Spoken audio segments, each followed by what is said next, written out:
Bismillahirrahmanirrahim. Alhamdulillahi rabbil alamin. Wa afdalu salati wa atammu taslim ala sayyidil awwalin wal akhirin.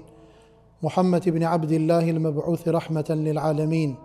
Wa ala alihi wa sahbihi wa man sara ala nahjihi wastanna bi sunnatihi ila yawmiddin. Rabbi shrah li sadri wa yassir li amri wahlul 'uqdatan min lisani yafqahu qawli. Wa ba'd. Hamdi, falenderimet, lavdratat i takojnë Allahu Gjalla Shanuhu wa Gjalla Gjalalu. Atë falenderojmë dhe vetëm prej Tij falje dhe ndihmë kërkojmë. Salavatet, selamet, përshëndetjet tona të përzemërta dhe të sinqerta ja adresojmë, ja përcjellëm i shpirtit edukatorit suprem, njeriut më të mirë, mbi Muhammedin sallallahu alaihi wasallam, mbi familjen e vet, mbi shokët e vet, dhe mbi gjithë besimtar deri në ditën e Kiametit, Allahumma amin. Duaja, një ibadet shumë i madh në Islam. Lidhshmëria mes robit dhe Allahut. Sendi i cili tregon vendin ku qëndron njeriu dhe deri ku mund shkon njeriu. Tregon se sa i ka aftësitë e veta. Tregon se sa është nevoja e vet për një zgjidhje të madhe që nuk mund ta zgjidh askush tjetër përpos krijuesit Allahut subhanahu wa taala. Në veti është ibadet ashtu si e përshkruajti pejgamberi sallallahu alaihi wasallam, ku ai tha në një rast prej rasteve, tha ad-du'a huwa al-ibada. Tha duaja, lutja është në veti adhurim. Adhurim që e kënaq Allahun te bareke ve taala, që Allahu Jalla wa ala ka dëshirë nga robërit e vet t'i ndëgjon lutjet kur ato i drejtohen sinqerisht nga nevojat e ndryshme krijuesit të gjithësisë. Thot pejgamberi sallallahu alaihi wasallam, Allahut i vën turp, i vën mare kur një rob i tij i ngrit duart drejt qiellit që t'ja ktheni madhi Zot Gjella Gjelaluhu duart e tij të shprast. Allahu në knaq lutja, por dëni herë, si krejt ibadetet, lutjet dhe adhurimet, mund të jenë të pranume dhe mund të jenë të refuzume. Sot jemi së bashku për t'i ndëgju vetë nga goja e pejgamberit sallallahu alaihi wasallam, a thu vallë, pse dëni herë duaja refuzohet te Allahu Gjella Shanu. A thu se Zoti nuk don ta ndëgjon robin e vet duke ai ja drejtu kërkesat dhe nevojat e vet, apo nuk e ka plotësu ashtu si e don Zoti Gjella wa ala nga robërit e tij, apo nuk i ka bë sebepet të cilët i kanë cek dietart. Vet pejgamberi sallallahu alaihi wasallam në një rast prej rasteve ju drejtu sahabeve duke i thënë, një njeri në mesin e shkretirës i ngrejti duart drejt Allahu Gjella Shanuhu wa Gjella Gjelalu, në gjendje në të cilën ishte ai, kërkoi nga i madhi Zot Gjella Shanuhu që t'i pranohen lutjet, por Allahu Gjella Shanuhu wa Gjella Gjelalu lutjen e këtij robit të vet ja refuzoi. A thu vallë pse? Pejgamberi sallallahu alaihi wasallam do ta dërgon mesazhin e madh te krejt ummeti i tij, do ta dërgon mesazhin deri tek sahabet e më tutje deri tek krejt ummeti deri tek ne, se janë disa sebepe të cilët në qoftë se i bojmë na në jetën tonë, duat tona do të bëhen kabul. E në qoftë se na nuk i bojmë ato sebepe, këto dua do të ngelin në tokë. Në qoftë se ngelin në tokë, ka disa raste që i trajton feja islame, ku dietarët e mëdhej i kanë shkrujt në për libra dhe literatura dhe i kanë spjegu në për spjegime. Çdo dua e cila do të bëhet nga robi drejt Allahu Gjella Shanuhu, në rast që pranohet, do t'i vjen përgjigja. Në rast që nuk pranohet, dietarët e mëdhej thojnë se Allahu Gjella Shanuhu për shkak të asaj lutjes do t'ja largon një të keqe. Tjetrin spjegim thojnë, Allahu Gjella Shanuhu wa Gjella Gjelalu do t'ja jep një të mirë, jo atë të cilën e ka lip, po do t'ja jep një të mirë tjetër. Një spjegim tjetër thot Allahu Gjelle Shanuhu wa Gjelle Gjelalu do t'ja ruje këtë lutje që aje ka bo dhe do t'ja vendos në një vend prej regjistrave të Zotit që do t'i gjindet këti robit për në ditën e Kiametit. Kur ati do t'ja kthen shpinën nana vet, kur ati do t'ja kthen shpinën baba vet, kur ati do t'ja kthen shpinën vllau dhe motra, dashamirt e njofësia, kur nuk do t'gjeje dobi as prej mallit, as e vladit, do t'dale kjo dua para ati e Allahu do t'i thot, o robi jem, ta rujta këtë lutje që ti e bone në dunja, nuk ta pranova, ta lash për sot, ja shpërblimin ku e ki. Ndërsa pejgamberi sallallahu alaihi wasallam në hadithin të cilën e transmeton Imam Buhariu dhe Muslimi në 2 librat e sakta, tha i ngriti njeriu duart drejt Allahut dhe e thiri me emrin Ja Rab.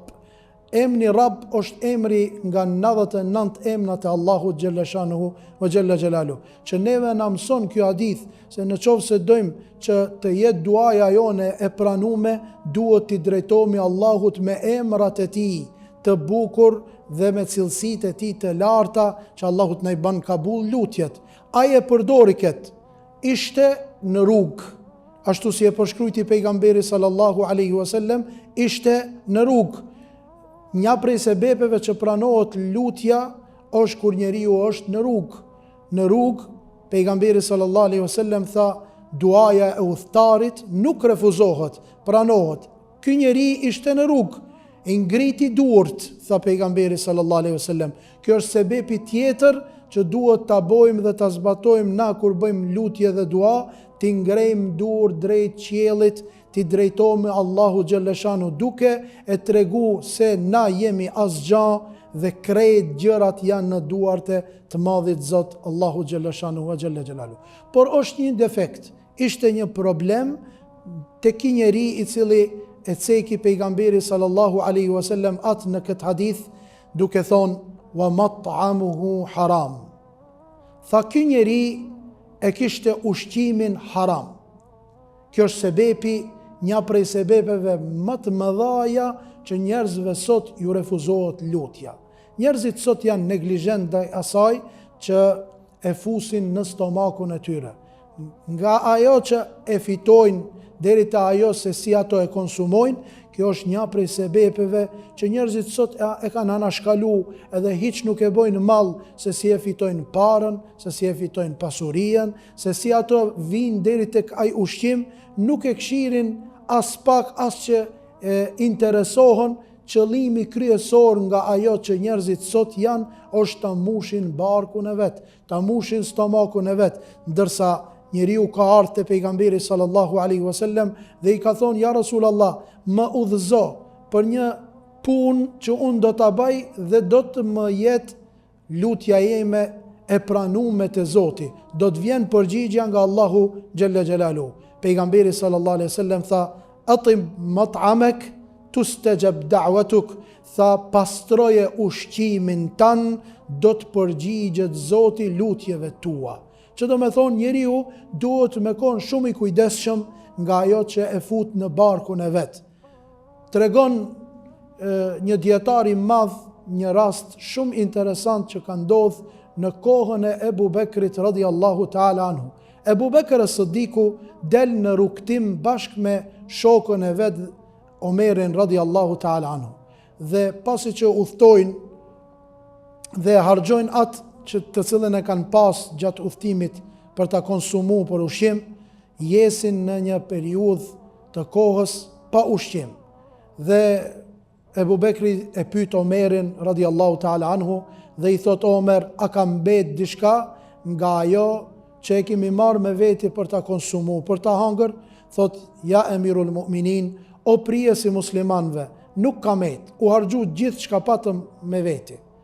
E pa Omeri se Ebu Bekri ishte i unt, tha, por unë do të siguroj ushqimin. U largu Omeri radhiyallahu ta'ala anhu nga vendi, pastaj erdhi me një ushqim, me disa hurma edhe disa ushqime tjera. Kur e filloi ushqimin Ebu Bekri, e pyeti, tha, Omer, prej nga e prunë këtë ushqim? Tha, ja Emirul Mu'minin, tha, une e kum pas shit njanit një put në gjahiljet, edhe ai nuk ma pa të pague vlerën e putit, mu kujtu edhe është afër fshati i tij, shkova ja lipa borxhin, ai ma dha borxhin.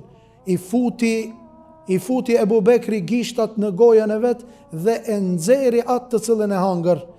U çudit Omeri, i tha: "Ja Emirul Mu'minin, përse veprove kështu duke pas nevojti për këtë ushqim?"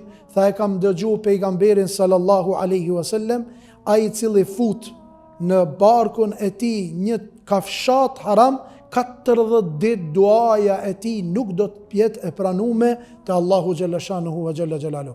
Kështu ato u kujdesën për stomakun e vet, kështu ato u kujdesën për ushqimin e vet, kështu ato e kishin dert dhe gajle se si të jenë afër Zotit xhalla shanuhu ve xhalla xhelalu. Për atë arsye Allahu këtij personit nuk ja pranoi lutjen se mat'amuhu haram, ushqimin e pat haram. Pastaj vazhdoi pejgamberi alayhi salatu wasalam ta përshkruan, tha: "Wa malbasuhu haram."